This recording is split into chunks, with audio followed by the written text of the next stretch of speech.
Ici, sur la chaîne de la maman nationale, la maman de la nation, CSS Télévision, canal studio satellitaire.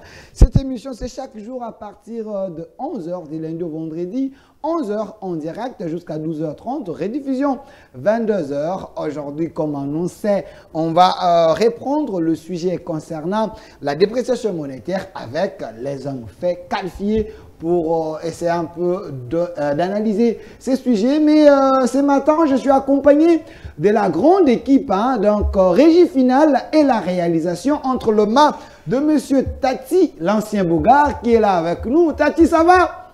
Voilà, du côté son, je vois M. Sacré qui est là. Très beau ce matin. Sacré, ça va?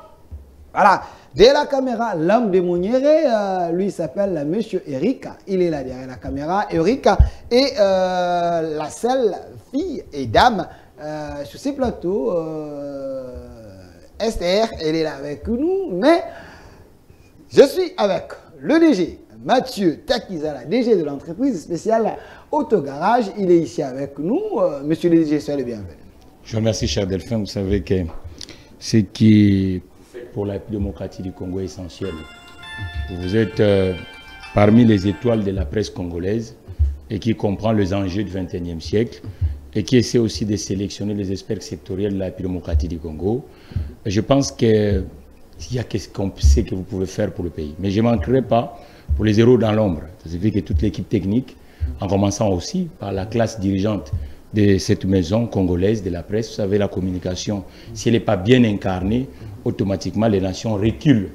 Donc aujourd'hui, je pense que la nécessité de cette génération que nous avons, les dilemmes sont exagérés dans la démocratie du Congo, les défis sont énormes, mais nous avons des gravités, chacun dans son domaine, à créer un dynamisme progressiste de la démocratie du Congo. Merci, monsieur le DG Mathieu Takizala, DG de l'entreprise spéciale Autogarage, mais aussi diaspora et économiste. Aujourd'hui, on l'a appelé comme expert et économiste parce que le sujet va demander vraiment la technicité.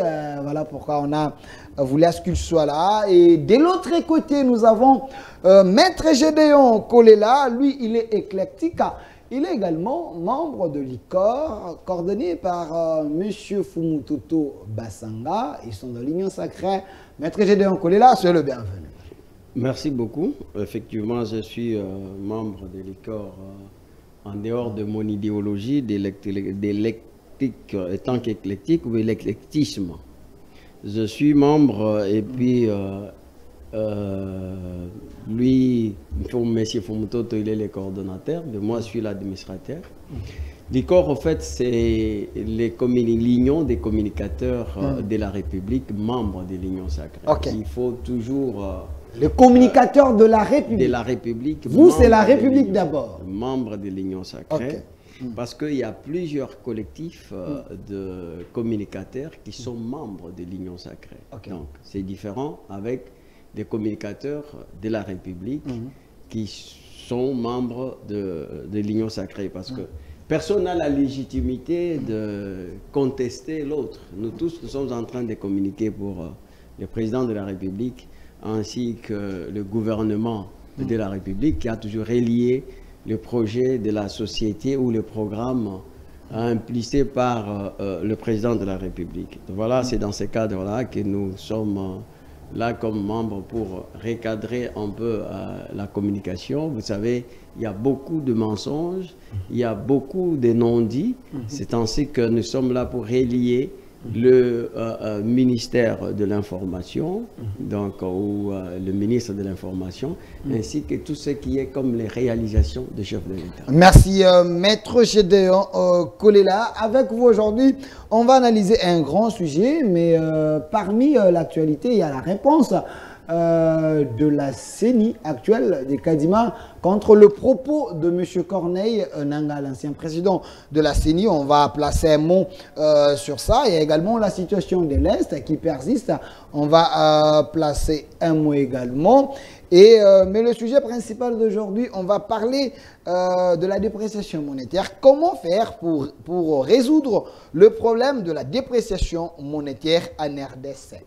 Je réponds à la thématique. Comment faire pour résoudre le problème de la dépréciation monétaire en RDC. Qui est responsable de ces problèmes? Est-ce le ministère des Finances ou la Banque centrale? On va en parler avec les experts sur ces plateaux, mais sans oublier les questions d'actualité. Mais avant cela, j'aimerais revenir sur un problème qui défraie la chronique sur la place publique. Il y a l'affaire AVC construite et moderne construite. L'AVC construite, c'est une entreprise coordonnée par Madame Janine Yanga, une Congolaise des pères et des mères, chef d'entreprise. Elle avait eu de marché lors de 100 jours, mais la dame avait travaillé. Mais monsieur Tati, donnez-moi cette photo où il y a monsieur Molendo, le ministre des Affaires foncières. Il y a monsieur Harish Djaktani qui est président de Moderne Construite et patron de l'HJ Hôpital. Vous êtes en train de voir ici derrière moi, il y a Madame Janine Yanga, elle est ici, présidente de l'AVC Construite. Il y a monsieur Harish Djaktani qui est président de Moderne Construite. Il y a le ministre des Affaires foncières, monsieur Molendo Sakombi. Pourquoi on a pris cette photo? Il y a 3 personnes. Parce que les deux ici sont en train de chercher qui a raison, qui a tort. Ils sont devant le cours des tribunaux. Alors, la personne qui devait le partager, revenez sur cette photo, s'il vous plaît, M. Tati. La personne qui devait le partager, éclairer les causes des tribunaux par rapport à ces problèmes, c'est les patrons de ministère des Affaires foncières. Donc, foncières, M. Molendo Sakombi. Alors, selon les dernières nouvelles, il semble que le ministère des Affaires foncières n'est pas neutre. Le ministère des Affaires foncières ne travaille pas pour l'intérêt de la nation. Selon la dame, ça c'est les propos de Madame Janine Yanga, parce qu'elle estime que Molendo Sakombi prend part pour l'Indien au lieu de rester au milieu au moment que la dame a brandi tous les documents. Et c'est Molendo qui a semé du désordre dans ces dossiers selon la dame, Madame Janine Yanga. Mais ce qui est encore grave, selon Madame Janine, on est en train de citer un conseiller du chef ou chef de mission, quelque chose comme ça, qui semble être derrière Madame Janine pour donner les injonctions. Madame Janine dit, ce n'est pas vrai, c'est faux, qu'on ne mêle pas cette personne dans ces dossiers du moment qu'elle est devant le cours des tribunaux, elle a son jugement. J'aimerais bien avoir son son des cloches parce que ça brûle dans les réseaux sociaux. Nous, on a besoin d'avoir les détails vrais par rapport à ce sujet. Qu'est-ce que Mme Janine Yanga, présidente de l'AVC Construite, reproche à M. Molendo Sakombi, qui est le patron des affaires foncières en République démocratique du Congo? Alors, ces dossiers, on est en train d'attendre que la dame puisse prendre. Il faut d'abord payer les arriérés avant de continuer avec mes invités sur ces plateaux. Alors, j'aimerais quand même dire quelque chose. Quand on vous nomme ministre en République démocratique du Congo, ce n'est pas pour vous. Il faut travailler pour le peuple. Il faut travailler pour honorer cette nomination. Alors, en étant ministre, vous êtes serviteur du peuple. Vous n'êtes pas le tout-puissant, mais vous êtes plutôt un vrai serviteur pour la population.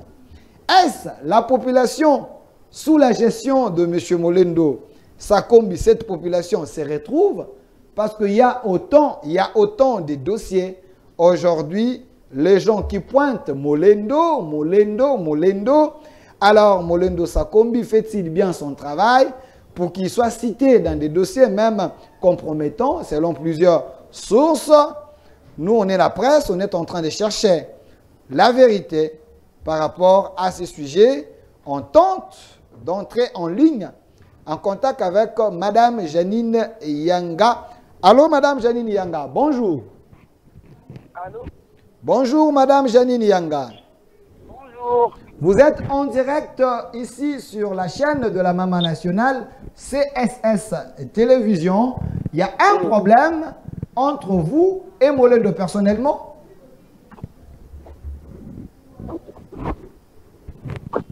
Allô? Allô, oui, je vous écoute. Est-ce qu'il y a un problème entre vous et le ministre Molendo, un problème personnel? D'abord, ça c'est la première question. Monsieur, moi je n'ai pas un problème personnel avec le ministre Molendo Sakoli. Et je ne peux pas en avoir un problème personnel avec lui. Alors, c'est quoi le problème? La fois passée, vous reprochez au ministre de ne pas être neutre dans votre dossier entre vous et M. Moderne. Donc, Henri Jacquani, président de Moderne Construct. Mais moi, je constate tout simplement que je déplore. Je déplore que l'acharnement qui a les affaires foncières par son ministre, quand je le cite, parce que c'est lui le ministre de tutelle, et que plusieurs correspondances, même se communiquer, prenant position pour pour la société moderne, et lui s'est constitué d'un avocat, l'avocat de la société moderne, au détriment de la société ADC, alors que lui, est le ministre de tutelle et le ministre des Affaires foncières, et il connaît la vérité dans cette affaire. Ok. Alors, on cite un rapproché ou conseiller du chef dans ces dossiers. Savez-vous quelque chose? Mais sur le journaliste, je déplore la tournure où le groupe des gens de Molendo et les gens de M. Arish sont en train d'amener cette solution, ce conflit, pour saluer l'institution présidente de la République.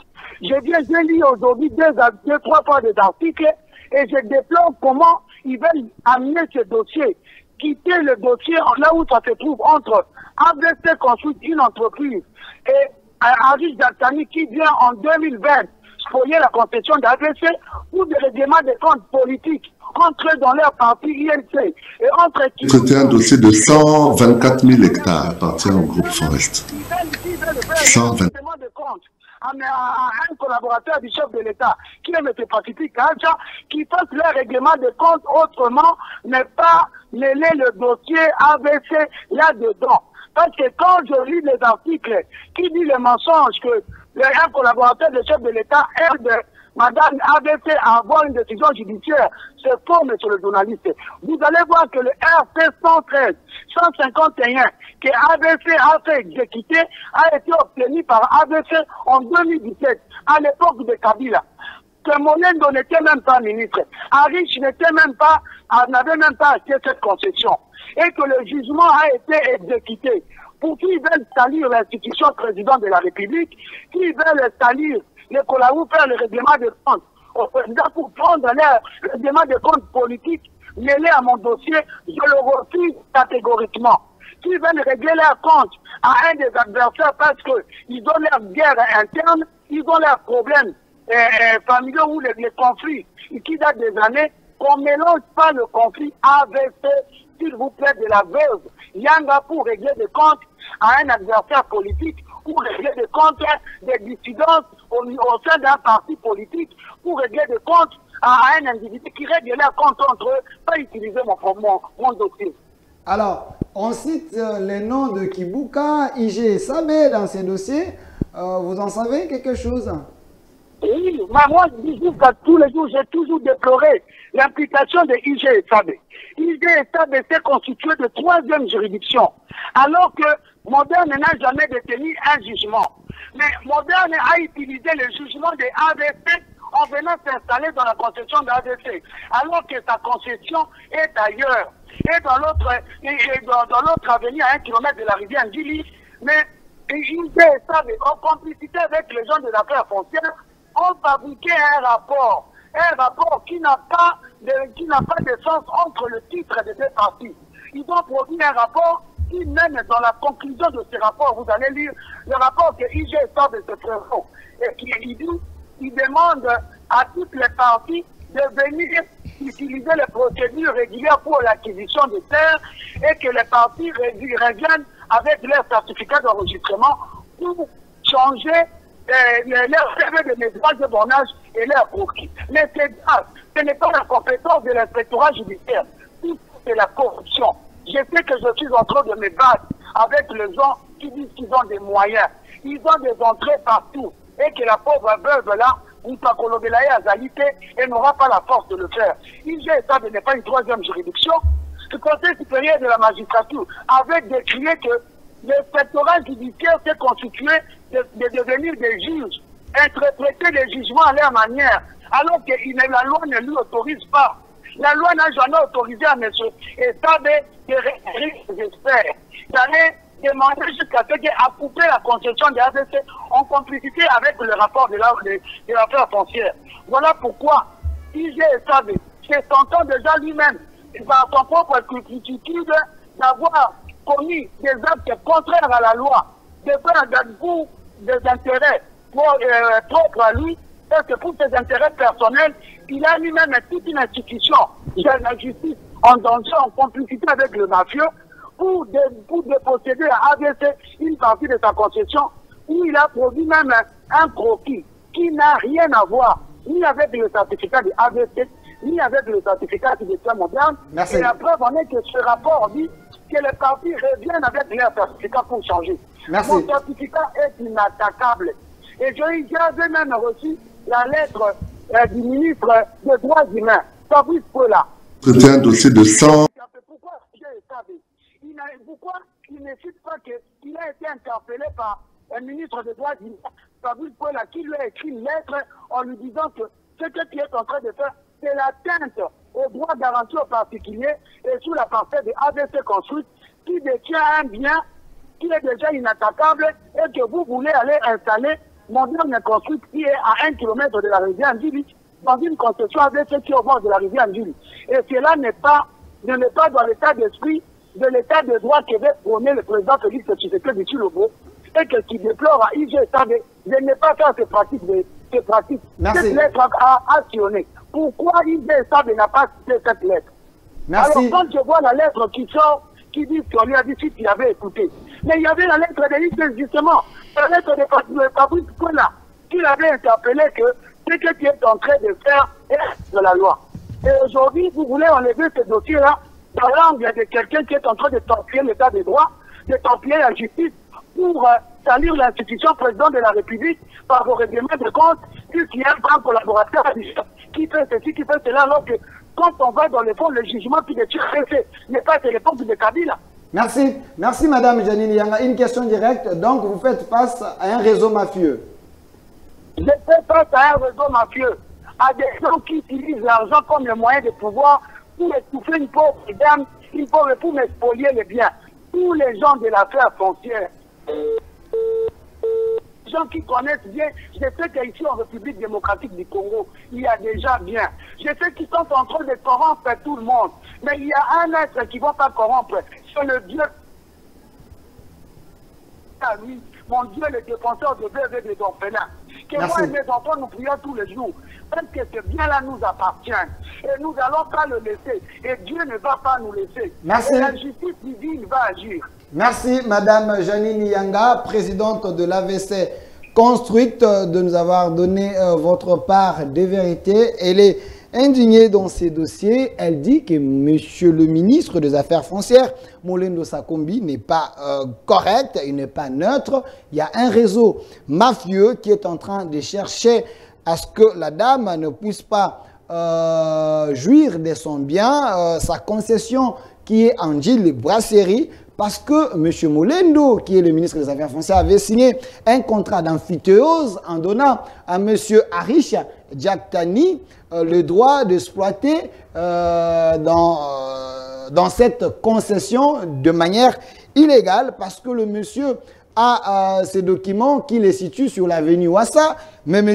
Arish exploite dans la concession de la dame sans document. Molendo est au courant, mais Molendo ne fait rien, le contraire. Molendo est en train d'enfoncer les clous pour que la dame puisse perdre son bien. Ça, c'est le dire de Mme Janine Yanga. Nous cherchons la bonne vérité. On dénonce aussi les antivaleurs. C'est aussi une manière d'aider les chefs de l'État par rapport à son état de droit. Merci. Alors, ouvrons cette émission avec cette question d'actualité. Monsieur Tati, donnez-moi d'abord l'image de la CENI. On va écouter les commentaires. On va revenir sur ces plateaux. Mes invités vont placer un mot avant que nous puissions toucher les grands sujets qui est comment faire pour résoudre le problème de la dépréciation monétaire en RDC. Au-delà de toutes les considérations relevées ci-dessus, L'auteur de la déclaration ne peut s'ériger en modèle de gestion ni en donneur de leçons. Parlant de sa gestion, et s'agissant particulièrement des infrastructures, il est à noter que l'auteur de la déclaration a laissé dans son passif 2 points. Plusieurs arriérés des moyens des bâtiments abritant les installations de la CENI, tant à Kinshasa qu'à travers toutes les provinces, sans exclusion aucune. L'immeuble abritant le siège national de la CENI, l'immeuble de Sousse, dans un état de délabrement très avancé. Je vous dis, vous savez tous. Regardez un peu l'état de la Samousse, avec des installations sanitaires dégradantes. Je ne vais pas en parler. Parce que ça reflète l'image un peu des gestionnaires. Pour redorer le blason de l'institution permis par l'auteur de la déclaration, l'actuel management a acquis l'immeuble abritant le chef de la CENI en initiant les travaux de réhabilitation du district, particulièrement la rénovation de la salle des conférences à Manoumani, et ses dépendants, qui sont à ce jour embellis et équipés à la hauteur et au prestige de l'institution. Il en est de même des entrepôts centraux en cours de construction et le paiement des arriérés de loyers de tous les démembrements à travers le territoire national. S'agissant du social des cadres et agents de la CENI,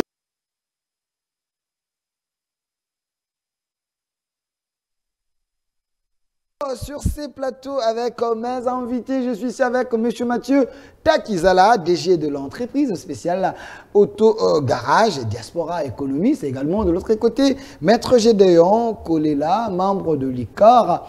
Il est également de l'Union Sacrée Éclectique, mais j'aimerais ouvrir cette question par vous, M. Gédéon Kolela. Corneille Nangaa fait des révélations. D'ailleurs, il a parlé de l'accord. Cet accord compromettant, les gens ont récupéré ça dans tous les sens en disant que le régime Tshisekedi est basé sur le mensonge. Il y a même Prince Epenge qui a dit qu'il va porter à Corneille Nangaa, il va lui porter plainte. Aujourd'hui, il y a Didier Manara et les autres, ils ont répliqué en disant que Nangaa n'a pas la crédibilité de juger la CENI au moment que Nangaa a organisé les élections chaotiques en RDC. Votre analyse par rapport à cette guerre de mots? Bon, 3 choses qu'il faut savoir dans la vie. Premièrement, il faut avoir l'humilité de ne pas se sentir supérieur aux autres. C'est très important. Et je constate que tel n'a pas été le cas. Deuxièmement, je pense que dans la vie, il est aussi demandé d'avoir la sagesse de ne pas répondre face à tout ce qui est stupidité. Et aussi avoir ce courage d'affronter toute situation en moindre détail. Okay. Alors, pour moi, je considère que ce sont des conflits villageois. Des conflits villageois, les conflits qui intéressent les Congolais, sont des conflits la publication, l'accord. En principe, pour quelqu'un qui a eu à gérer la commission électorale indépendante, nationale indépendante, devrait avoir les droits de réserve.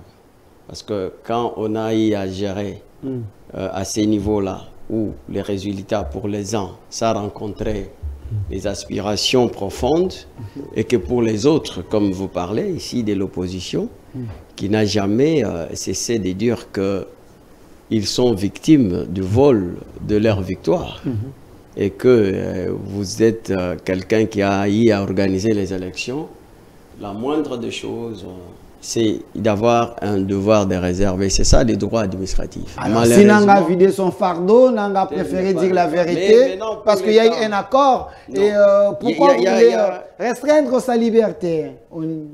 Ok. Il y a les cas de l'accord.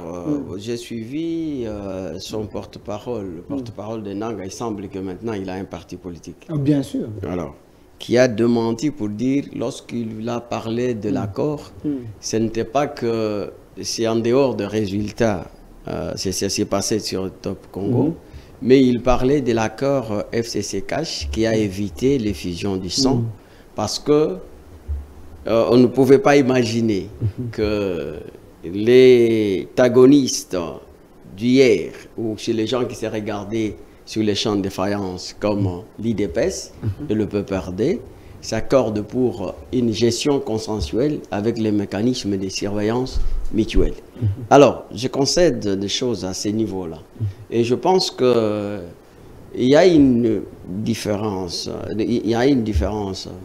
Lorsque il s'agit de la guerre que vous avez gagnée, quelle que soit la victoire, mais il me semble que ce n'est pas aussi une bataille que vous avez gagnée. Vous pouvez gagner la guerre, mais sans gagner pourtant la bataille. Maintenant, les gens qui parlent qu'ils ont à gagner, ils cherchent même à mener Corneille Nangaa devant les cours des tribunaux. J'aime bien l'article 60 de la Constitution 28 et 174 dit que les cours des tribunaux sont là pour garantir les libertés et les droits de citoyens, donc droits individuels des citoyens. Et chacun a le droit. De même que Prince Epenge va vouloir amener Nangaa devant... Faire une récupération politique. Les cours des tribunaux, c'est la même chose aussi que Nangaa aura le droit de se défendre. Donc je vous dis au préalable qu'il y a cette information qui a été démentie par le porte-parole de Nangaa. Alors, maintenant, si Prince Epenge a des preuves qu'effectivement ils ont gagné les élections, bon, moi j'ai toujours considéré ça comme une démagogie. La démagogie, pourquoi? Parce qu'ils n'ont pas de résultats et même ne sont pas convaincus de ce qu'ils disent. Parce que s'ils étaient convaincus, ils allaient démontrer noir sur blanc devant les causes des tribunaux. Mais ces jours-là, je me souviens, ils sont venus avec des cartons pleins de papiers hygiéniques. Merci. Alors, non, pas de papiers hygiéniques. S'il vous plaît, s'il vous plaît. Mais moi, j'étais là. S'il vous plaît, s'il vous plaît, moi j'ai vu les images. Il ne faut pas dire. Vous avez vu les dossiers. Il ne faut pas dire que le professeur Kalele et les autres, ils ont amené des papiers hygiéniques devant la Cour constitutionnelle. Ça, je vous recadre. D'abord, il y a eu un problème de mention substantielle dans l'exploit qui a été présenté. Je ne sais pas, donc, vous n'étiez pas dans la salle. C'est-à-dire que le professeur Kalele, que j'ai beaucoup de respect parce qu'il a eu à m'enseigner le cours de la philosophie, donc lui n'avait pas qualité de pouvoir rédiger l'exploit. Merci, ça c'est un autre débat. Je vais revenir vers vous, monsieur. C'est pour vous dire que sur le voie de droit, ces gens n'ont aucune raison. Mais parce que la politique accepte la démagogie, on peut comprendre des choses à ce sens. Merci. Il s'agit de démagogie. Merci, maître. Donc, en principe, la déclaration de Nangaa ne pouvait même pas faire une question du débat sur cette table, aussi longtemps que nous avons un sujet très important. Merci, maître Gédéon Collé. Il ne faut pas dire ça parce que ça concerne la vie de toute une nation. Les dirigeants que nous avons aujourd'hui, c'est la CENI qui... non, mais ça ne peut pas arrêter la machine. C'est la CENI et la Cour constitutionnelle qui nous donnent ces dirigeants. Si nous avons de mauvais dirigeants ou des bons dirigeants, c'est la CENI qui nous plombe, tous ces gens-là. Alors, monsieur Mathieu Taguizela, cette question des frais également, la chronique, on en parle. Pensez-vous que la CENI actuelle pouvait recadrer Corneille Nangaa au propos d'un président d'un parti politique, parce qu'il est maintenant président d'un parti politique? Pensez-vous que c'est de la bonne guerre? Bon, monsieur Delphin, tout on ne peut pas s'amuser avec. Ok. Le théâtre, on le fait dans certaines choses. Mais les choses majeures, on ne peut pas faire le théâtre. Dans l'espace public, on a des droits et des devoirs. Et l'espace public est régulé par des règles.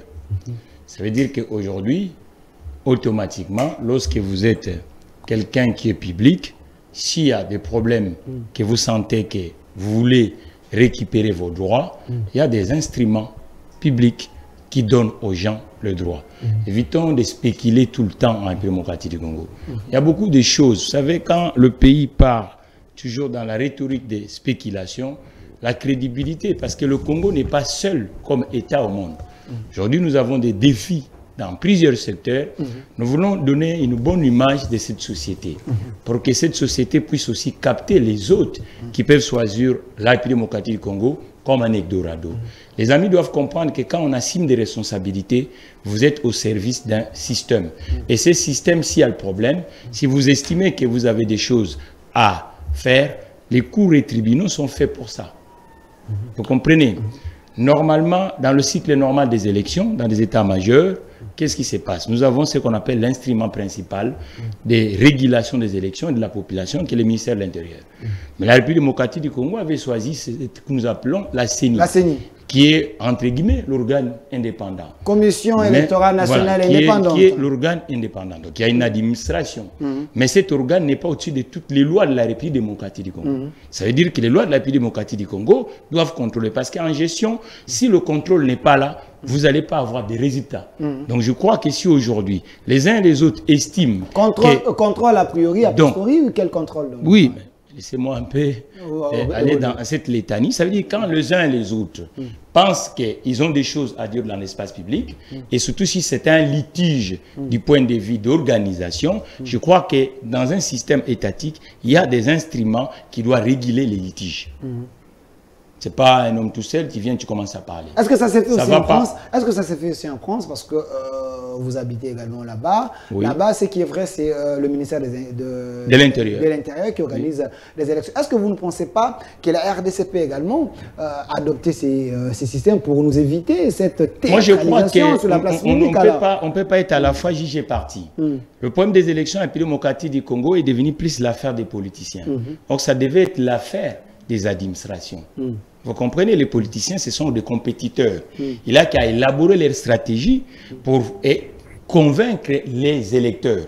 Mais ironie de l'histoire, vous voyez qu'en République démocratique du Congo, lorsqu'on arrive dans le stade des élections, comme si nous les autres, les instruments du bloc social, que nous ne sommes pas utiles. Ce n'est pas comme ça que les choses se font. Je crois que nous devons alterner. On a fait déjà plusieurs fois les cycles électoraux. Il faut que les politiques comprennent qu'ils ne peuvent pas être jugés partis. Vous comprenez? Donc les politiques doivent devenir comme des compétiteurs. Et que les administrations puissent faire leur travail. Mais quand vous regardez aujourd'hui la CENI, depuis qu'on a commencé, on envoie qui comme délégué? On envoie le délégué des partis politiques, y compris entre guillemets de la société civile. Je crois de ce côté, nous devons maintenant chercher des voies et moyens de vendre le Congo différemment. Et que les politiques de tout le bord doivent se désengager de s'occuper, de préoccuper du problème de la CENI. Au-delà, le ministère de l'Intérieur. Les politiques doivent organiser. C'est pour ça que vous voyez que même dans tous les partis politiques du monde, il y a ce qu'on appelle aussi les commissions qui met les gens pour être candidats ou les commissions de discipline pour réguler les choses. Donc, le politique de la République démocratique du Congo doivent maintenant chercher à nous élaborer les politiques sectorielles. Et au lien que les politiques croient comme si l'histoire des élections, c'est une propriété privée des états-majors politiques. Merci, M. Mathieu Eutekzala. Avant de terminer cette question, M. Gédéon Kolela, est-ce que vous ne pensez pas que ce serait une meilleure idée qu'on remet l'organisation des élections au ministère de l'Intérieur? Comme ça, ces jeux de ping-pong n'auraient plus lieu. Évidemment, c'est le souci le plus ardent que l'administration publique, notamment les ministères de l'Intérieur, arrive à organiser les élections. Mais la question qu'il faut se poser, est-ce que les hommes politiques, ils se font confiance à ce niveau-là? C'est là aussi un problème, parce que le ministère de l'Intérieur, c'est l'État, donc c'est le pouvoir qui... Oui, mais regardez.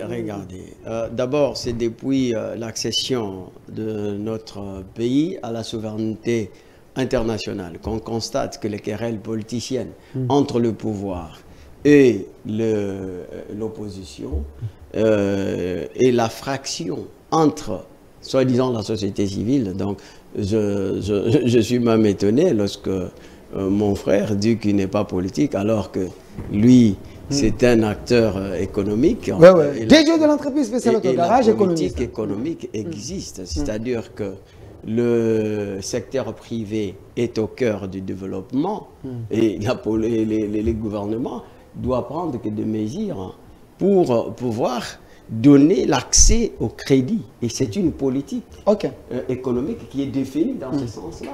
Donc pour la croissance... Donc il est déjà dans la politique. La diversification de l'économie pour une création d'emplois. Alors, un tel acteur qui ne se connaît pas, ça va m'étonner. Donc voilà, c'est pourquoi je vous dis, lorsque on vient sur le plateau, c'est pour aider et ces petits peuples qui, parfois, ne comprennent pas certaines questions. Et lui-même s'est aussi contredit en disant que, parce qu'il dit, les questions d'élection ne doivent pas être une question exclusive aux politiques. Alors que Nanga n'était pas politique. Peut-être qu'il est devenu maintenant, il a pris les goûts, parce qu'il est maintenant, mais il a été choisi comme qui? Comme la société civile. Et je vous dis aussi qu'il y a une fraction entre la classe politique en général et cette société civile qui parfois aussi, écoutez, donc n'a pas une couleur exacte. Et vous savez les conséquences, c'est quoi? C'est l'ignorance et manque de la conscience nationale et l'obscurantisme. Et vous voyez ce peuple, il va voter sur base de quoi? Beaucoup plus c'est sur le régionalisme, beaucoup plus c'est sur le tribalisme. Parce que, donc, on n'a pas eu, effectivement, à aider les partis politiques plutôt, et aussi la société civile, ils ne sont pas exécutés de leur devoir d'éduquer ou de donner des leçons concernant le patriotisme. Donc voilà, quand quelqu'un veut se soustraire dans cette société, d'abord, il y a un problème. Parce que lorsque même il y a les cours comme la citoyenneté en premier graduat, je me souviens, on nous définit les acteurs politiques. On commence par les parents, les enfants, parce que la politique est définie à tous les niveaux. Et la famille, c'est une cellule de base. Et cette famille doit faire sortir les acteurs économiques et tout ça. L'ensemble. Il y a la famille, l'église, il y a l'école. Voilà. Donc, c'est pour où on vous dit que le pouvoir ne se limite pas seulement aux organes gouvernementaux, mais aussi il y a des entreprises, aussi il y a des églises, des institutions, les syndicats et tout ça. C'est l'ensemble de tout ça qui forme une société dans laquelle vous trouvez, il y a la politique commerciale, il y a la politique économique, il y a la politique ecclésiastique même. Donc voilà, c'est cette société que nous voulons. Des hommes qui sont remplis de vertus, qui ont d'abord une tête à plomb. Merci. Pour aider cette société à avancer. Merci. Alors, donc monsieur maintenant, disons, ces querelles, vous allez constater que c'est à tous les niveaux. Donc à tous les niveaux. Maintenant, qu'est-ce que nous allons faire? Il faut construire une société qui doit avoir les hommes d'État. Les hommes d'État doivent se passionner, accepter que l'État organise les choses, parce que l'État, c'est l'ensemble des biens pour les communautés. Merci. Alors, monsieur Mathieu Tekzala, comment faire pour arriver à faire confiance à notre République, donc l'État, parce que vous avez dit en France, c'est quand même le ministère de l'Intérieur qui organise cela, et aussi un problème de valeurs, les gens ne s'acceptent pas, les gens qui votent sur base de tribalisme et autres. Comment se dépasser pour arriver à donner à la République les hommes capables? Cette vote populiste a une source. Dans le terrain social, ça ne va pas. On dit une ventre enfamé n'a pas d'oreille. Donc ça veut dire qu'aujourd'hui, quand mon compatriote, éminent avocat de la République démocratique du Congo, chers compatriotes, nous devons vraiment de temps en temps essayer à chercher à comprendre aussi si on pêche. Si on pêche, un homme de votre rang, on ne va pas être à chaque fois de faire le marche arrière. Nous devons faire aussi le marche avant. Et le marche avant, c'est de comprendre que ça ne marche pas. Depuis qu'on a commencé le cycle des élections dans ce pays, le patronat n'a jamais été associé. C'est vrai ça? Le patronat n'a jamais été associé. Nous avons le même système avec le français. Et quand nous arrivons dans la période électorale, les états-majors politiques, les partis politiques partent en banque. Ils prennent le crédit, comme tout le monde. Mais aujourd'hui, d'abord, du côté des politiques, ce n'est pas lisible. On ne sait pas comment ils financent leurs appareils politiques avec les niveaux de taux de chômage que nous avons aujourd'hui. C'est déjà un problème. Alors, selon certaines vérités, ils vendent leurs parcelles pour avoir au moins des moyens. Oui, je crois que c'est un avocat. Les légalistes, ils sont avec des chemises blanches comme ce que j'ai mis. Et c'est déjà le métier d'avocat, c'est le métier de l'égalité, de la vérité. Aussi, c'est un métier de passionné. Ça veut dire que, vous allez voir dans la période électorale, il y a ce qu'on appelle le phénomène des universités d'été. Et les universités d'été, tous les blocs sociaux, tous les blocs professionnels, les acteurs politiques vont chercher à brandir leurs programmes et surtout nous le patronat. Ça veut dire que vous allez voir que chaque parti politique, qu'il soit de gauche, qu'il soit de droite, vont, même le milieu, et lorsqu'on va en bataille, automatiquement, on va présenter. Parce que l'homme politique tout seul, sans les acteurs du bord économique, l'homme politique ne va pas se réinventer. Ça ne tombera pas comme la manne. Et c'est le cas de la République démocratique du Congo d'aujourd'hui. C'est pour ça que le vote populiste gagne le terrain. Parce que l'exode, parce que le chômage des casses, parce que le chômage de masse, parce qu'il y a beaucoup de réformes à faire. Et la plupart des éléments que le politique peut alimenter viennent aussi du bord professionnel que nous sommes. C'est-à-dire que lorsque vous pensez, vous discutez avec nous, vous proposez, nous, on apporte un plus. Ce n'est pas le cas en République démocratique du Congo. De temps en temps, en République démocratique du Congo, qu'est-ce qui se passe? Nous voyons que c'est le panaché des militants politiques, des partis politiques, les élections. Ça veut dire qu'un homme d'entreprise qui veut se faire entendre, il se fait élire ou il rentre dans un parti politique. Or, ça ne pouvait pas se continuer comme ça. Logiquement, ceux qui sont de gauche, pour que les inspirations de gauche puissent prendre socle dans ce pays, nous devons avoir des ouvriers. Nous devons avoir la classe moyenne. Nous devons avoir les gens qui travaillent. Parce que c'est avec cette socle, sociologiquement, économiquement, que les inspirations idéologiques politiques peuvent avoir lieu. Or, aujourd'hui, nous parlons pas de chômage de la République démocratique du Congo. Quelles sont les réformes que nous mettons en place? Parce que nous sommes dans l'année électorale à caractère parce que tout le monde est de gauche en République démocratique du Congo, les libéraux ne sont pas beaucoup, la droite n'existe pas dans ces pays. Nous venons uniquement avec cette vote extrême qui est populiste en République démocratique du Congo parce que nos concitoyens ne trouvent pas, vous ne les casez pas, parce que la dignité d'un homme, chers collègues, c'est aussi d'avoir le travail. Donc on a fait 6 décennies dans ce pays, la plupart des Congolais ne connaissent pas le travail structurel. Le travail structurel est absent. Maintenant, si nous venons dans des plateaux de télévision pour faire avancer la société, nous devons aussi s'assumer le part des erreurs qui s'est fait dans l'espace. Il ne faut pas balayer tout ça en disant non, vous savez, un homme qui ne s'assume pas. Moi, je m'assume. Je m'assume, je suis un homme d'entreprise. Et un homme d'entreprise, il doit avoir aussi des encadrements du point de vue. Les politiques publiques sont incarnées avec ceux qui ont le mandat public. Ce n'est pas les entrepreneurs qui vont apporter des réformes. Je crois que ces réformes, si nous ne faisons pas de l'arbitrage, nous sommes ici, le taux des bancaires, on va venir dans ces... Ça, et ça, c'est un les sujet. délais de remboursement en République démocratique du Congo, elle est de combien? Le cautionnaire, quel est le budget? Il y a beaucoup des arbitrages. Calmez-vous, on va revenir sur ça. Ainsi de suite. Merci. Aujourd'hui, On ouvre ce genre cette de question. débat, nous devons quitter un peu les zones militantistes, devenons des experts sociaux, des experts professionnels dans chaque domaine pour que nous puissions faire des choses lisibles. Les partis politiques doivent associer les professionnels. Calmez-vous, monsieur Mathieu Takizala, vous Parce venez qu'on ne d'ouvrir. nous associe pas dans vos appareils. Merci. Vous allez toujours vous prouver qui a vendu les machins que vous faites le bloc électoral. Parce que les élections aussi, on regarde dans la partie économique. Calmez-vous, s'il vous plaît. Comment vous pouvez faire des élections à chaque fois? Ce sont les étrangers qui vous vendent. S'il vous plaît, monsieur Mathieu Takizala, calmez-vous. Comprenez, l'émission s'appelle Duel. Sur ces plateaux, j'ai des grandes têtes, les têtes bien faites de mon pays. Monsieur Mathieu Takizala, économiste, DG de l'entreprise spéciale Autogarage, et maître Gédéon Kolela, qui est éclectique. Il est également membre de l'ICOR, coordonné par le coordonnateur monsieur Fumutoto Basanga. Alors, parce que nous parlons des élections, avant de passer à autre chose, monsieur Tati, donnez-moi d'abord l'image de l'ancien vice-ministre de la Justice, maître Bernard Takaichi, qui a fait une descente dans sa province. Il est natif de Maniema, l'âme a drainé des foules, je précise qu'il est également membre de l'UDPS. Donnez-moi d'abord cette image ici. J'aimerais quand même placer un mot par rapport à cela.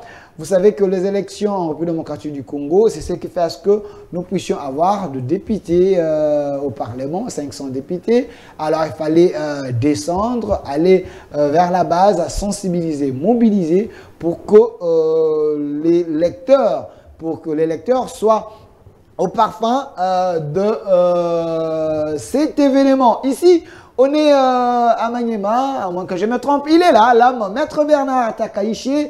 Il est de l'UDPS, il est en train de sensibiliser sa base. Je pense que M. Bernard Takaichi, c'est un poids fort pour aider les chefs de l'État à avoir autant de députés. Regardez la foule, l'homme a fait preuve de sa popularité. Vous également, chers Congolais, chers membres et cadres de l'UDPS, faites la même chose. C'est aussi une manière de soutenir votre chef parce qu'il ne faut pas crier que vous êtes leader, il faut le prouver avec la foule comme ça, avec les gens qui croient à l'idéal, à l'homme des valeurs. Merci. Passons à autre chose. Ici, c'était Maître Bernard Takaichi, l'ancien vice-ministre de la Justice natif des Maniema. Moi, je pensais même qu'il pouvait devenir gouverneur de ces coins-là, parce que l'homme a les idées. Mais, monsieur Tati, donnez-moi maintenant la photo de monsieur Nicolas Kazadi, qui est ministre de Finances et aussi fait l'intérim au ministère de l'économie. Là, mais là, j'ouvre la question avec Maître Gédéon Kolela, éclectique, un vrai scientifique de mon pays. Comment faire pour résoudre le problème de la dépréciation monétaire en RDC? Est-ce la Banque centrale ou le ministère des Finances qui sont à la base de cela, ou le problème c'est quoi? Ok, je vais répondre à cette question qui me semble trop pertinente parce que c'est cette question qui incarne même le sujet de cette émission. De cette émission. En fait, ou encore les sujets mères de ces sujets. Mais j'étais en train de suivre M. Takizala religieusement. Et j'observe que M. Takizala, c'est un acteur politique qui s'ignore. Ok. Pourquoi? Parce que M. Takizala évoque les deux idéologies qui ont déchiré le monde. Ok. Donc, il parle de gauche et de droite. Lorsqu'on parle de gauche, c'est-à-dire, on parle de la social-démocratie qui est vouée au service, du peuple. Et cette social-démocratie, je ne voudrais pas ici, je voudrais ici aider les gens en disant que la social-démocratie prône pour double compromis. Ok. Donc, parce qu'il met l'homme au centre de tout intérêt et à toute action, notamment la politique, commerciale, donc économique, sociale et aussi sécuritaire. Donc ça, c'est la social-démocratie, mais qui prône aussi pour le double compromis. C'est-à-dire quoi, le double compromis? C'est-à-dire que l'État et le marché, c'est pourquoi vous voyez que je vous ai dit ici que le secteur privé est au cœur du développement. Et l'État doit envisager des mesures, notamment ce qu'il dit de l'accès au crédit facile, le taux d'imposition qui doit subir une facilité pour qu'il n'y ait pas les doubles impositions. Vous voyez aujourd'hui, nous avons l'adhésion dans des zones économiques à libre-échange. C'est pour éviter aux commerçants donc la double imposition. Et voilà les mesures que le gouvernement est en train de faire. Alors, donc il y a ce qu'on appelle les syndicats et le patronat, en vue de l'intérêt de nous tous. C'est-à-dire que l'État ne peut pas aujourd'hui, donc c'est dire qu'il ne peut pas marcher avec le patronat. Mais pourquoi il y a le FEC aujourd'hui? Et vous allez dire que le FEC n'est pas associé dans la politique gouvernementale? Vous comprenez? Ou encore messieurs Takizala, que j'ai toujours eu beaucoup de respect, s'ignore. Donc, s'il veut appliquer la politique dont il veut, il doit faire quoi? Il doit solliciter les mandats de l'État. Donc, maintenant, parce qu'il parle, ici, je vous parle de... la social-démocratie était effectivement incarnée par le mouvement des syndicalistes.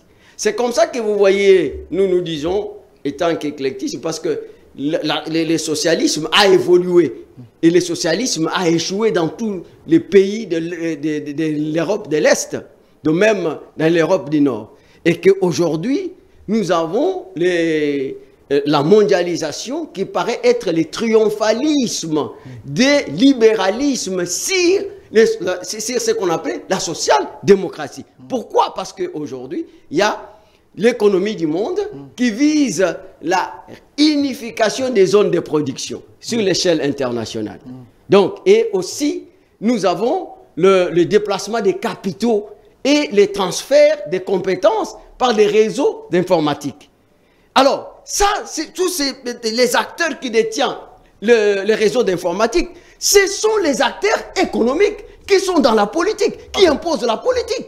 Donc, M. Takizara, j'étais content qu'il a sollicité le mandat, il s'est enrôlé, il a dit qu'il sera candidat. Oui. C'est comme ça qu'on vient à la politique. Mais lorsqu'il dit qu'ils ne sont pas associés, ils ne sont pas associés comment? Ou il ne se connaît pas. Donc pour être associé, pour lui, la politique doit quitter, les rejoindre. Non, là, c'est ce que j'ai dit, donc il s'ignore. Ok, merci. Répondez maintenant à ma question, il vous reste 2 minutes parce que le DG aura le même temps d'antenne que vous. Alors, comment faire pour résoudre le problème de la dépréciation? Là, vous posez la question sur la politique monétaire, c'est une question transversale. Pas de problème, 2 minutes. C'est une question transversale, pourquoi? Parce que la consolidation, il faut savoir d'abord que le préalable majeur pour la valorisation de la monnaie locale, donnez-moi l'image franc-congolais. La maîtrise des cadres macroéconomiques et l'assainissement des finances publiques. Okay.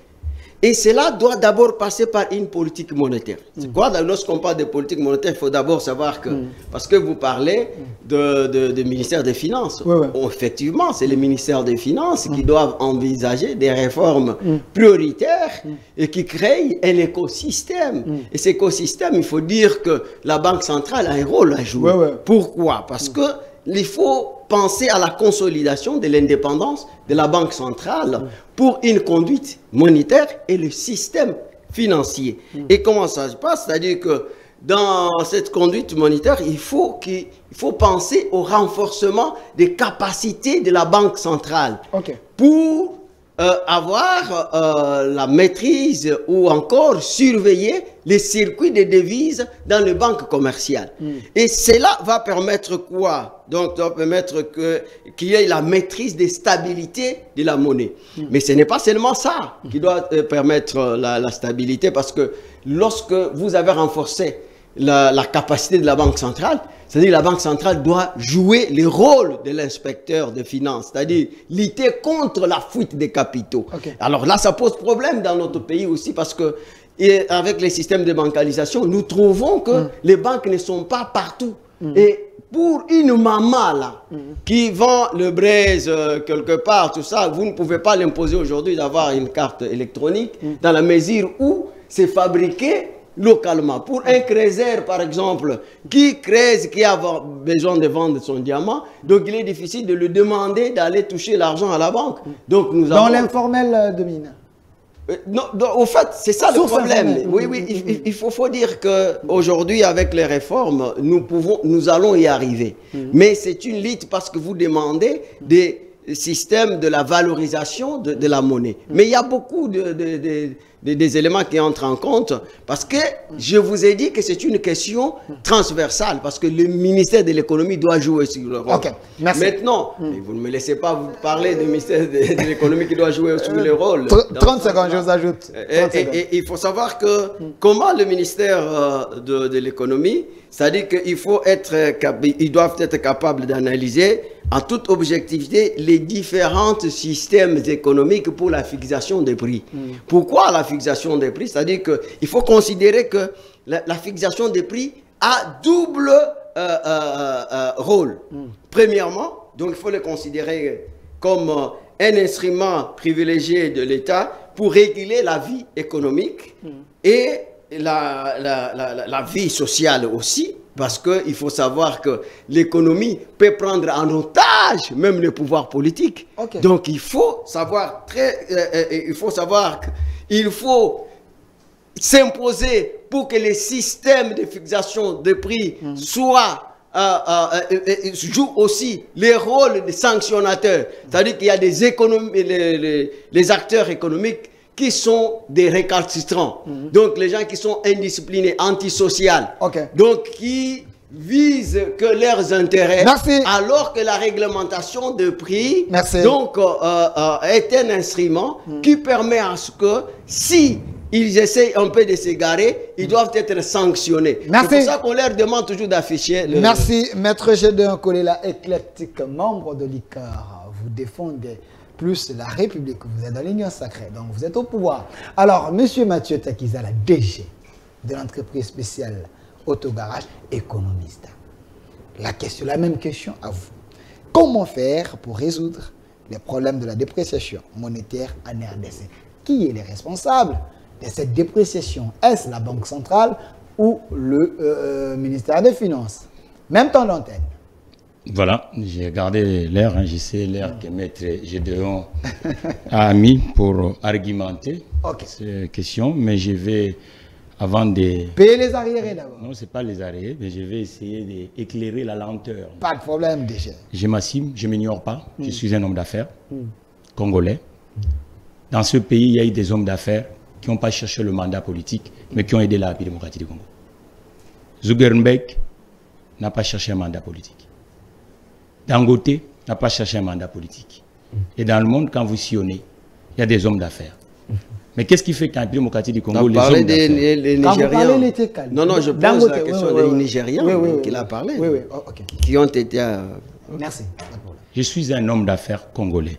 Et aujourd'hui, le Congo en a besoin d'avoir beaucoup des hommes d'affaires pour que nous puissions créer des agents économiques le souhait même et chef les ressources de la République démocratique du Congo.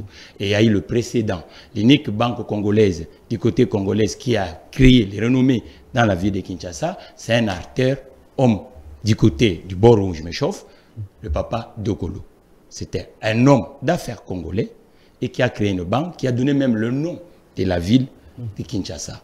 Ça veut dire qu'aujourd'hui, chers collègues, n'utilisons pas vraiment des expressions, nous sommes dans la télé, antisocial. Le social, on ne peut pas le faire sans les hommes d'affaires. Ok.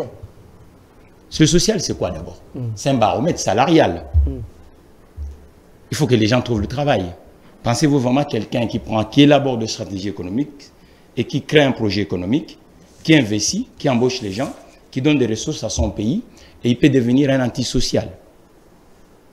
Protégeons les entrepreneurs. Nous allons avancer. Vous comprenez? Oui, dans l'histoire de l'humanité, on a vu aussi des hommes d'entreprise. Le président Ramaphosa, c'est un homme d'entreprise qui est devenu président de la République, qui fait aussi son travail. C'est pour ça qu'on dit qu'il ne faut pas dire que je m'ignore. Je ne m'ignore pas, je suis un économiste, de formation, de profession. J'ai fait mon travail, j'amène des points de vue dans la logique de l'entreprise et de la gestion économique. C'est ce que nous mettons dans l'espace public. Et si le Parlement aussi, on n'écrit pas, ou dans le Sénat, que ça doit être uniquement les gens qui viennent des états-majors politiques comme militants des partis politiques. C'est une représentation nationale. Et en général, c'est une représentation sectorielle des professions. Ça veut dire qu'on amène les gens qui viennent dans de plusieurs divers secteurs d'activité économique pour que ça permette que ces gens-là, quand ils arrivent là-bas, ils essayent de pondre des résolutions pour que nous puissions avancer. Maintenant, le problème, c'est quoi? Nous voulons militantiser tout. La politique, oui, elle est canalisée par des enveloppes qu'on appelle sectorielles. Moi, je suis du côté qu'on appelle la politique entrepreneuriale.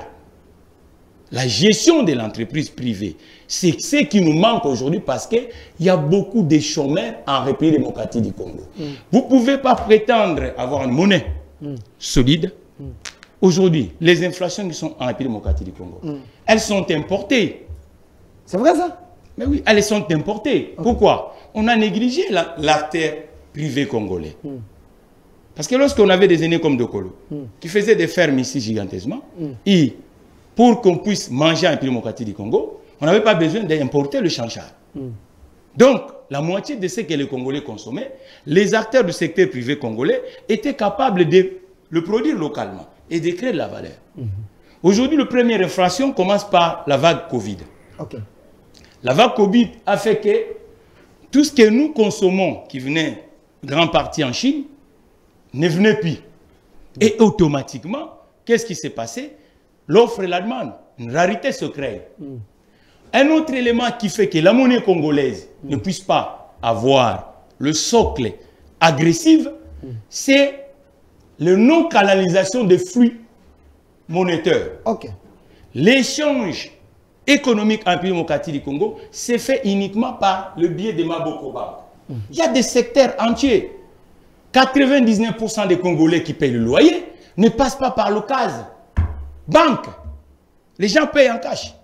Ça veut dire que même le marchand, nous qui est là, à la fin, comme nous dépendons d'acheter ailleurs, qu'est-ce qui se passe? Nous ne devons pas aller avec le franc congolais. Donc automatiquement, on doit aller chercher le monnaie d'échange. Le monnaie d'échange, en général, dans le marché congolais, c'est le dollar américain.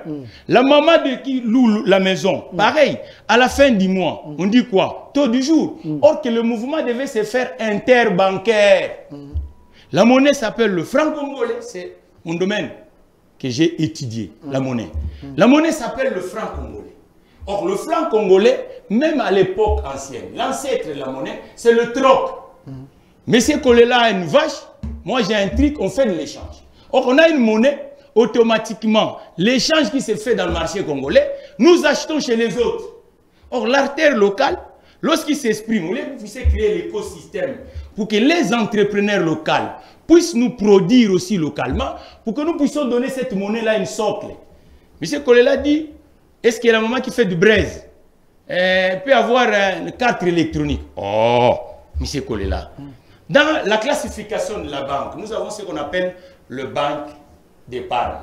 Nous avons le banque commercial. Nous avons le banque d'investissement. Nous avons le banque agricole. Vous savez pourquoi on les classe comme ça? C'est dans les classements sociaux. C'est-à-dire que toute activité économique doit être logée dans la banque.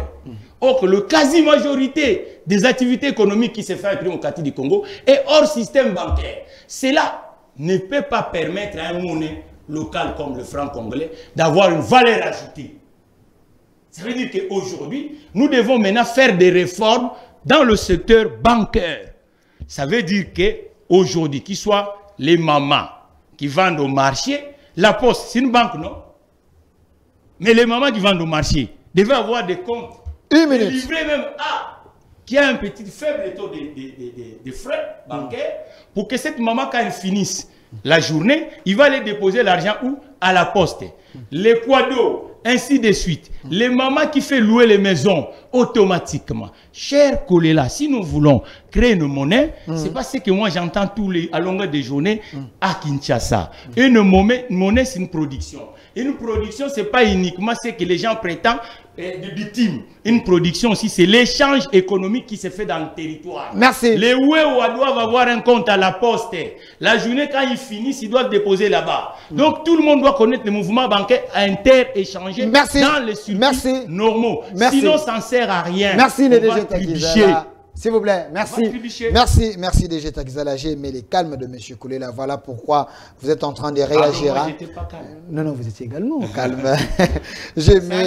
Ah oui, hein, les gens sont en train de commenter. Merci Delphin pour ces débats équilibrés de scientifiques. Merci. Alors, M. Kolela, M. Mathieu Takizala a dit quelque chose ici. Les gens n'ont pas la culture de mettre leur argent dans des banques, de respecter les circuits de la banque. Les gens aiment plutôt les Maboko Bank. C'est ça aussi qui crée la dépréciation monétaire. Comment faire pour activer ou soit impulser cette culture aux Congolais en général? Je pense que M. Takizala ne m'a pas compris sur plusieurs questions. Ok.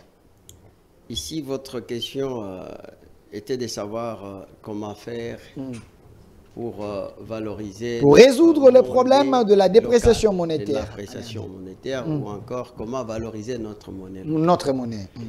C'est comme ça que j'ai commencé à parler de faiblesse du système de bancalisation. C'est-à-dire que les banques ne sont pas partout pour permettre que l'argent soit toujours dans les localisé dans les circuits bancaires. Nous avons parlé de la même chose, mais peut-être dans des termes différents. C'est pourquoi j'ai dit peut-être qu'il ne m'a pas compris. Maintenant, il a évoqué une autre question qui concernant ce que je parlais par rapport aux désidéologies qui déchirent le monde, c'est-à-dire qu'aujourd'hui, il y a des gens de gauche et de droite. Il ne m'a pas contredit. Lorsqu'il évoque les cas, il lui dit ils ne sont pas associés. Mais lorsqu'il évoque les cas de M. Dokolo, qui avait créé la banque commerciale, la nouvelle banque de Kinshasa.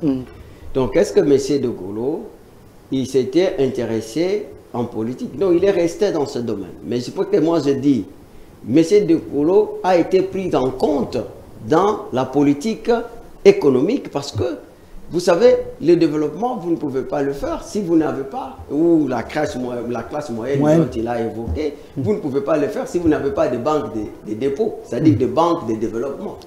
Donc il y a une différence entre des banques commerciales et des banques de dépôt qu'on appelle les banques de développement. C'est avec ça qu'on crée une classe moyenne. Vous comprenez? Parce que ils donnent quand même les délais moratoires, ils donnent les taux de remboursement qui est permet favorable aux opérateurs, qui permet aux opérateurs économiques de pouvoir gagner du temps pour le moyen pour bien payer les dettes. Maintenant, ici, nous sommes en train de... Il parle de la monnaie. Écoutez, les dollars, d'abord, c'est l'unité de mesure monétaire internationale qui subit les chocs exogènes. Et la situation qu'on a, il faut savoir aussi que c'est une situation internationale. Aujourd'hui, à l'échelle internationale, même le euro a perdu sa valeur. Pourquoi? Parce que vous allez vous rendre compte qu'il s'agit ici des conséquences de la guerre à l'Ukraine.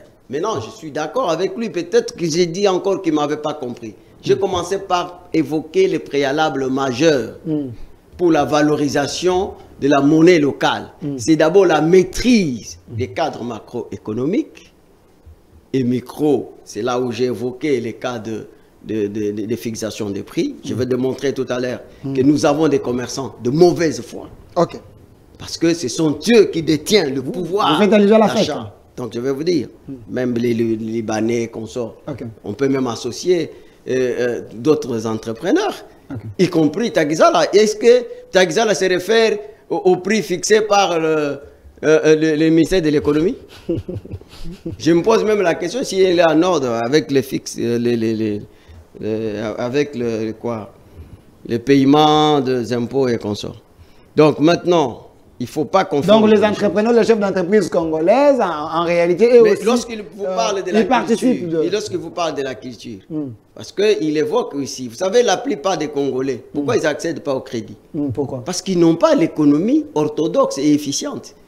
Lorsqu'ils veulent aller demander un crédit, vous allez voir qu'ils commencent c'est à tout à l'heure qu'ils vont commencer à fabriquer le bilan et tout ça. Donc ils ne sont pas... Si vous atterrissez en cascade là-bas, qu'ils vous montrent leur économie ou le journal, comment ils vendent et tout ça, de la plupart c'est des catastrophes.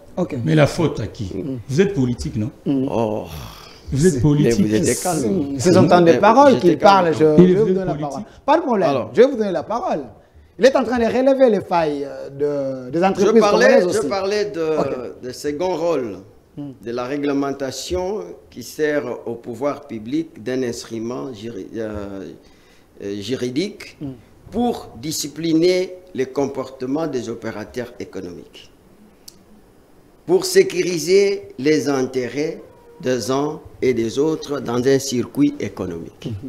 Et je vous dis que la plupart des entrepreneurs ou des opérateurs économiques ne respectent pas. Parce que nous sommes dans quel système économique? Nous sommes dans un système concerté et contrôlé. Mais ici, des libéralismes contrôlés et concertés. Mais vous allez voir que, je prends l'exemple, je ne dis pas que c'est M. Tagizala, est-ce que M. Tagizala, quand il répare ma voiture, il ne se réfère pas parce que, donc, la pièce qu'il va me vendre, est-ce qu'il a respecté une marge bénéficiaire que le ministère de l'économie a fixée? Ça pose problème à ce niveau. Lorsque vous ne respectez pas ça, vous êtes qui? Criminel économique. Vous êtes criminel économique. On leur demande d'afficher les prix. Je pense que vous avez l'habitude. C'est le cas de 6 millions de chanchards et autres là, si on veut. Non, d'abord, pourquoi on affiche? C'est pour permettre l'État, donc pour permettre à tout le monde qu'il ait d'abord un prix uniforme, et l'État doit voir si vous avez respecté cette marge qu'on a fixée de 20% de bénéfice. Mais vous allez voir que quand vous arrivez dans la plupart des magasins, les prix ne sont pas affichés. Oui, oui. Chez les Indiens ici, chez les Chinois. Ou encore, oui. Mais, vous allez voir. Non, même non seulement. Il y a aussi la TVA qui n'est pas assez affichée, mais ils continuent toujours à soutirer, à retirer. Il y a beaucoup de choses. Maintenant, parce qu'on parle ici, il y a un problème que lorsqu'il y a la maîtrise, qu'est-ce qui doit permettre aussi cette maîtrise? C'est la croissance pour une diversification de l'économie. Et comme conséquence, la création d'emplois. Vous comprenez? Une minute. Nous sommes dans un pays où nous avons l'économie extravertie. Tout est fondé sur les mines. Alors que le métaux lourd là de mine, donc, ce n'est pas transformé en de matières manufacturielles. Donc, vous vendez de matières brutes. Attendez-vous à des conséquences par rapport à cela. C'est pour ça que vous voyez qu'aujourd'hui, Félix Tshisekedi, après plusieurs changements, donc il faut comprendre que le premier président n'a pas fait ça. C'est pour la toute première fois que nous puissions voir la construction de l'usine de transformation de l'or sur place pour qu'on puisse commencer maintenant à produire des lingots. Donc, à l'Est, vous avez vu. Alors, si nous pouvons penser à ce sens-là, parce qu'ici, il faut savoir que nous sommes dans une marche vers le développement. Et ça demande beaucoup de discipline, beaucoup de réformes. Et des sacrifices. Alors, merci. Merci, s'il vous plaît. Mais il y a beaucoup d'éléments ici. Je vais revenir vers vous. Vous avez épuisé votre temps d'antenne, M. Majota Gizela. En écoutant M. Gédéo Kolela, il se pose des questions très questionnantes. Vous, les chefs d'entreprise, la FEC et autres là, vous êtes également à la base de cette dépréciation monétaire. Vous contribuez à cela parce que vous ne respectez même pas les lois de la République. Il n'y a pas la traçabilité dans vos prix et autres. Vous imposez vos taux des fois. Delphin. C'est ridicule. Ok. Je peux dire que ça. On vous écoute. C'est ridicule. Vous représentez le chef d'entreprise ici. C'est vraiment ridicule. Ok. C'est aucun pays au monde. Quelqu'un qui se dit politique va passer son temps à sous-estimer le créateur d'entreprise. Dans tout le pays, s'il vous plaît, dans tout le pays du monde, et ce n'est pas la République démocratique du Congo qui va se structurer de ça. Et surtout, il est en danger. Il faut se mettre à la peau d'un chef d'entreprise en République démocratique du Congo. Pour que vous puissiez comprendre. C'est trop facile, ça. C'est ridicule. Vous avez un fils et vous passez le temps à le minimiser dans l'espace public. Vous trouvez ça normal? Est-ce que M. Kolela peut nous dire le taux directeur de la Banque centrale, c'est combien aujourd'hui? Le délai de remboursement? L'écosystème, c'est le politique public qui le crée, monsieur. Le pourcentage de l'informel, vous le connaissez dans chaque secteur dans ce pays? Vous savez le nombre de fréquentations des Vous voulez que je vous... S'il vous plaît, notez. Notez, vous savez combien? Mais c'est suicidaire ce que vous dites, messieurs. C'est suicidaire. C'est pas sérieux. Mettez-vous à la peau des autres. Ne soyez pas défensives. Le monde ne s'avance pas comme ça. Si tu ne te mets pas à la peau des autres, ça ne va pas avancer. Et si tout le monde fait ses rôles faciles, là, ça n'avancera pas. C'est pour ça que vous voyez qu'on passe le temps en croyant que c'est les autres qui vont faire sauver la République démocratique du Congo. On dit que vous êtes à la base, vous, les chefs d'entreprise. On n'est pas à la base, s'il vous plaît. La traçabilité, même dans vos pièces, dans tout ce que vous faites là. S'il vous plaît, qui mettent l'entreprise fonctionne avec ce qu'on appelle le carnet des commandes. Nous avons une consommation qui est versée vers l'informel. La consommation structurelle est absente. Même ce qui est logé autour de l'appareil public n'est pas versé au PME local. Petit et moyenne entreprise. Il y a beaucoup d'instruments qui manquent pour que l'entrepreneur local puisse avancer. On ne va pas s'amuser comme ça. Où les gens arrivent, vous ne mettez pas à la peau de ces gens-là. Donc, qui est à la fois assistant social, à la fois vous prenez même le paix qui l'a pas, c'est comme un enfant avec quelque chose dans la bouche que vous venez retirer. Vous ne savez même pas combien d'entreprises qui se ferment tous les jours. Un État sérieux doit commencer à nous donner. Vous encouragez, vous boostez à l'aide de l'avant. Chers compatriotes, on crée un écosystème pourquoi? On crée un écosystème pour faire avancer le collectif. Aucun État, même les développés, peuvent passer le temps à sous-estimer les hommes d'entreprise. Ce que vous dites là, ce n'est pas normal. Mais parlons aussi des administrations, messieurs Kolela. Vous qui trouvez que les entrepreneurs, c'est le boîtier. Vous savez qu'on était avec vous à plusieurs fois. Mais vous évoluez un peu dans le discours. Le monde est innovatrice. Vous savez, une fois, on était sur Congo Web. Vous savez ce que vous avez dit pour les entrepreneurs, pour les chanchards? Vous comprenez? Non, c'est méchant, mon frère. C'est méchant. Vous êtes politique. Un politique, c'est un rassembleur. Un politique, c'est quelqu'un qui crée, qui encourage, qui s'avance. Un politique, ce n'est pas quelqu'un qui a des discours méprisants, en traitant des gens de moins que rien, en disant nous sommes criminels, nous ne respectons rien, nous n'avons pas de contexte. Non, j'aimerais qu'on reste dans les contextes. Je vous donne la parole, j'aimerais qu'on reste dans les contextes. S'il vous plaît, quand il dit, vous ne payez pas les impôts, vous ne respectez pas l'État, c'est ce qui... L'impôt, s'il vous plaît. Moi, j'ai fait des études économiques, messieurs. Ok. Quel est le socle d'un impôt? Trop d'impôts tue quoi? L'impôt. Et aujourd'hui dans ces pays, s'il vous plaît. Calmez-vous, continuez. S'il vous plaît, cher collègue, créez une petite entreprise. Vous avez déjà créé. Vous savez que ce n'est pas facile à entrer au Démocratie du Congo. Vous savez. Parce qu'aujourd'hui, vous êtes dans les casquettes de politique. Vous ignorez que vous êtes homme d'affaires. Vous savez que ce n'est pas facile dans ces pays. Mais quand vous partez en politique, en politique comme un homme d'affaires. Proposez des choses comme un homme d'affaires. Ne viens pas comme un militant. Et ça tombe bien que vous êtes juriste. C'est-à-dire n'accusez pas sans preuve. Ne dites pas les choses, les gens souffrent, les Congolais souffrent. Ceux qui ont créé des petites sociétés, ils sont en difficulté. Il n'y a pas le regard des responsables de côté des politiques. Vous nous minimisez tout le temps. Vous voulez me dire que le gouvernement est absent. Ce qui s'est passé dans les 100 jours, ce sont des hommes d'affaires congolais? Mais c'est pas sérieux ça. Mais c'est 48 mois je suis à Kinshasa. Que je ne vois même pas mes enfants. Et tu me traites criminel. Quelqu'un qui ne connaît rien. Quelqu'un qui ne sait pas faire la comptabilité. Un économiste. Il y en a des temps et des temps, je peux vous prendre, on va tourner. Vous verrez que ces gens-là cherchent que vous créez un écosystème. Merci. Les politiques publiques saines pour que les commerçants congolais puissent agir. Dans le passé, ils ont agi. Parce qu'il y a eu un écosystème. Vous consommez du côté de l'informel. Consommez dans les endroits structurels. Tout le monde achète. Moi, je suis dans l'automobile, non? Tous les véhicules qui rentrent à Démocratie du Congo, ce sont les entrepreneurs qui amènent ça. Merci, monsieur le DG. Et l'État fait quoi, ça? Merci. Toutes les réparations qui se font à Démocratie du Congo, ce sont les entrepreneurs qui réparent ça. Merci, merci. Et maintenant, l'État fait quoi pour empêcher cette éruption? Merci. Les politiques, vous faites quoi? Merci, monsieur le DG. Au lieu de nous acquiser gratuitement comme ça. Merci. Le chanchard 6 millions. Merci. Pourquoi le ministre a tombé? Merci. Mais vous avez dit à l'époque, nous sommes des criminels, tout ça, ainsi de suite. Oui, oui. Maintenant, les députés ont fait tomber. Les ministres incompétents. Merci. C'est rien, merci, monsieur le DG Takizala. Calmez-vous. Si je comprends bien, monsieur Gédéon Kolela, je ne suis pas son avocat, mais quand il dit que les commerçants congolais, des fois, vous êtes criminels. Vous minimisez les commerçants. Vous plaît, non. S'il vous plaît. J'accepterai pas dans un plateau que je suis, en tant que praticien sur le terrain, avec les injustices, je ne vais pas déplacer des mots comme ça. C'est pas bon.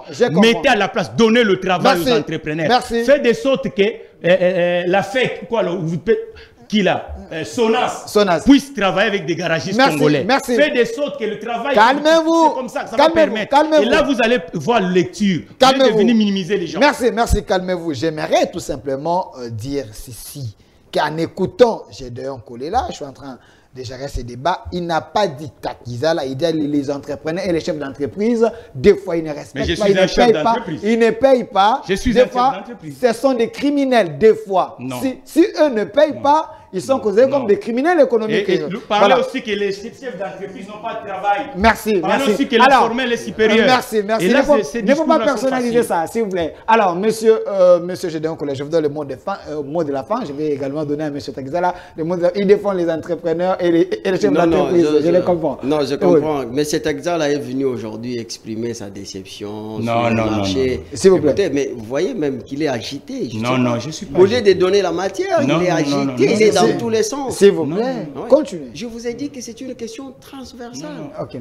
Et M. Takizala, je lui ai démontré que l'État n'a qu'à prendre des mesures pour vous accompagner. Et c'est ce qu'il fait d'ailleurs. Okay. C'est le cas. Donc, mais je vous dis, mais écoutez, Ici, nous parlons de mesures qu'il faut prendre pour la valorisation de notre monnaie locale. C'est ça le matière. C'est là où j'attendais M. Taxal. Il est parti dans tous les sens. Non.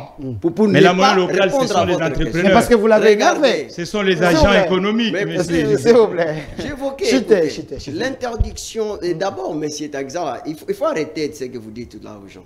Il n'y a pas un économiste de profession, n'existe pas. Donc, il n'y a pas un économiste de profession, ça n'existe pas. Ça veut dire quoi? Vous êtes économiste, vous? Vous êtes économiste. L'économiste des professions, ça n'existe pas. Vous pouvez être comptable. Vous êtes économiste. Non, s'il vous plaît. S'il vous plaît. S'il vous plaît. Financier de vous profession. Monsieur Taxal, il termine, je vous donne la parole. J'exerce dans le domaine économique. Il termine, je vous donne la parole. Monsieur Taxal. Je peux dire que je suis juriste. Monsieur Taxal. Attendez. Monsieur Taxal. Il faut le laisser alors. Laissez-le continuer dans ce poste. Je vais vous donner le mot de la parole. Non, vous n'êtes pas. C'est une fausseté. C'est une fausseté. S'il vous plaît, s'il vous plaît. Qui termine, je vous donne la parole. Merci. Qui termine comme ça. J'exerce dans le domaine économique. Alors, qui termine. Monsieur Takizala, calmez-vous. Il termine, je vous donne la parole, vous allez conclure l'émission. Merci. Parmi les mesures. Acceptez la contradiction, s'il vous plaît, monsieur Takizala. Acceptez la contradiction, il termine, s'il vous plaît. Parmi les mesures d'accompagnement des entrepreneurs, il y a l'encadrement des systèmes d'exonération. Vous n'avez jamais entendu ça? Et ceux qui ont réussi des exonérations, est-ce qu'ils ont aidé ces pays? Ils ont aidé ces pays? On ne les a pas vus au lieu de produire localement, mais ils sont en train d'importer. Les Saint-Charles qu'ils parlent. Vous n'avez pas entendu qu'il y a des sociétés à qui on a donné des exonérations? Mais qu'est-ce qu'il veut me contredire? Il veut me contredire dans un domaine où lui-même est en train d'exercer, mais il ignore certaines réalités. C'est grave ça. La coordination de bailleurs des fonds par l'alignement de l'aide sur la politique nationale. Pour tous ces gens qui présentent les œuvres scientifiques. Vous n'avez pas vu cette dame de robot. Il a témoigné. Cette dame qui a fabriqué la machine de production des savons. Alors, ce n'est pas des mesures d'accompagnement. Pourquoi ne pas reconnaître aussi, donc, quand on le fait d'efforts que le gouvernement est en train de faire.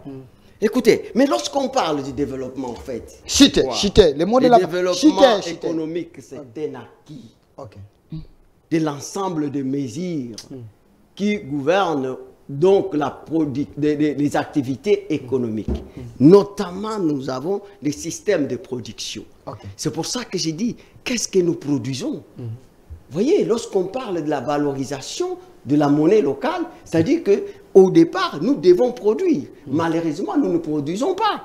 Même si aujourd'hui, le ministre va apporter les réformes prioritaires qui créent l'écosystème, tant que nous ne produisons pas, ça va poser un problème. Il faut donc, comme je disais avant, le préalable mesure, c'est quoi? D'abord, c'est la maîtrise de ces cadres macroéconomiques, dont j'espère qu'aujourd'hui, ça a pris le bras des corps, et que lorsque vous arrivez à ces niveaux-là, et que vous arrivez à assainir les finances publiques, vous avez des institutions dissuasives aujourd'hui comme IGF. Inspection générale des finances. Et vous voyez aujourd'hui, l'IGF est à la base d'augmentation des budgets. Et maintenant, il faut savoir que pour que ces budgets, nous puissions voir les résultats escomptés, il faut la production. Donc, le système de production. Il faut le revenu. Il faut l'épargne. C'est pourquoi vous voyez même aujourd'hui, quand on paie, vous avez des réserves d'échange. C'est pour aider toujours les entrepreneurs là. Donc l'État n'est pas absent, l'État les accompagne. Au choc exogène parce qu'ils ont besoin de devises pour importer. Merci Maître Gédéon Kolela. Mais le problème c'est que vous avez pris beaucoup de temps. S'il vous plaît, c'était également votre mot de s'il vous plaît, c'était également important, c'était votre mot de la fin, Monsieur Mathieu Takizala. Non, moi je voudrais demander à Monsieur Takizala désormais de venir discuter avec moi sur les matières, mais pas exprimer sa déception, commencer à montrer que moi, je suis contre les... Calmez-vous. Monsieur Mathieu Takizala, s'il vous plaît. Monsieur Mathieu Takizala, vous êtes chef d'entreprise, vous représentez les chefs d'entreprise ici. les gens peuvent retenir quoi de votre passage? Même les dirigeants qui sont en train de vous suivre, vous avez dit ici que l'État est absent, l'État ne vous accompagne pas. Maître Gédéon vous a démontré ici que l'État quand même a accompagné. Il y a la dame de robot roulage et d'autres là, l'État quand même a fait un peu quelque chose. Delphin, vous savez, la prétention n'a jamais construit quelque chose. Ok. Il faut être humble dans la vie. Faut venir avec, faut venir avec des statistiques. Okay. Et surtout que ça tombe bien que mon compatriote qui est en face, qui est un avocat, et il est aujourd'hui en face, il représente ce qui nous coordonne, on appelle le pouvoir. Le pouvoir. Et que dans chaque secteur économique, les secteurs sont différents. Et je suis étonné, je regrette même d'avoir été à la fac. Bon, vous savez, on s'assied même. C'est ça le vrai problème. Je suis étonné des expressions. Nous ne sommes plus dans les années des étudiants. Je suis, depuis que j'ai fini les études, j'ai beaucoup travaillé. Et je continue toujours à travailler. C'est pas ça. Ces jeux de mots là, on n'a pas de sens de ça. On vient dans ce plateau, évitons le muscle des mots, mais le muscle des statistiques réelles. Quand il vous dit que l'État accompagnait tel et tel, s'il vous plaît, il vous a dit que l'État accompagne, non? Il vous a donné des exemples. S'il vous plaît. Il faut les rencontrer. S'il vous plaît. Okay. Ça, ce sont des mots. Venez avec des graphiques. S'il vous plaît. Venez avec des graphiques. Le pourcentage. Nous sommes arrivés, par exemple, dans le secteur de l'automobile. On avait le pourcentage des gens qui exerçaient dans l'automobile était de 5%. Et aujourd'hui, les politiques, les dispositifs qu'on a mis, ça nous crée, nous sommes à 11%. Okay. Regarde le nombre d'emplois dans le secteur de l'automobile qu'on a trouvé, c'était ça. Le nombre d'entreprises, c'est ça. L'imposition autour de l'automobile, il y avait ces pourcentages. L'économie, on parle avec des chiffres. Okay. On ne parle pas comme on raconte dans un plateau, dans le salon de la maison. Non. Et c'est ça le vrai problème. Ça veut dire qu'aujourd'hui, les dispositifs ne peuvent pas être unipersonnels. On vient, on fait la gloire. Or, en réalité, quand on jette quelque chose, c'est pas du côté. Les politiciens congolais ne sont pas là des défenseurs des autres qui sont venus ailleurs. Logiquement, ils devaient nous défendre, nous, les acteurs locaux. Mais vous voyez que quand on vient sur les acteurs locaux, on passe notre temps à jouer aux dames, au lieu de faire des dispositifs. Quand vous êtes avec un chef d'entreprise en exercice en face de vous, messieurs, il faut vraiment faire attention avec des phrases. Il faut placer des choses sérieuses. Parce que moi, je ne suis pas là pour moi, mais je vous dis, si ça allait, l'exode ne devait pas être ce que nous avons. Merci. Si ça allait, l'informel ne devait pas nous guetter. Si ça allait, mon frère, les développements, ce sont des agents économiques. Elles sont connues. Merci. Les agents économiques, ce sont les entreprises Merci. et les ménages. Mais aujourd'hui, les entreprises du côté congolais sont en difficulté. Merci, les ménages monsieur sont le DG Mathieu Takizala. Dites-nous, qu'est-ce que sont des réformes? Le budgété à hauteur de combien? Quels sont les secteurs? Chaque mesure. Merci. Sur ce plateau. Est chiffré. Merci. En chiffre économique. Merci. Vous avez compris ensemble avec moi que le sujet était également passionné. Sur ce plateau, j'étais avec monsieur le DG Mathieu Takizala de l'entreprise spéciale Autogarage Économie. C'était un bon débat. Vous étiez très nombreux à réagir pour Maître Gédéon et pour monsieur le DG. Et alors, de l'autre côté, Maître Gédéon Kolela Éclectique, merci également d'avoir répondu à notre invitation. Mais dis-moi, j'aimerais demander au ministre de Finances, la Banque centrale et ministre de l'économie de faire quelque chose, malgré tout ce qu'on vient d'entendre ici. Mais ce qui est vrai, selon mes recherches sur la place publique, le pouvoir d'achat, la souffrance, les choses sont en train d'augmenter. Ça, c'est une réalité. Ça, c'est une réalité. Ça, c'est une réalité. Mais je note aussi que le pouvoir n'a pas baissé les bras. Le pouvoir est en train de faire en sorte que le peuple se retrouve, mais sur place, les taux de chômage, pouvoir d'achat, ainsi de suite, le peuple pleure. Sur ces plateaux, c'était votre humble serviteur, Delphin Kasongo. Suivez la rediffusion de cette émission à 22h, ici sur la chaîne de la Maman Nationale. C'est chaque jour à 11h, rediffusion 22h. Je vois la présence de M. Philémon, les sages de la chaîne. M. Philémon, merci. Restez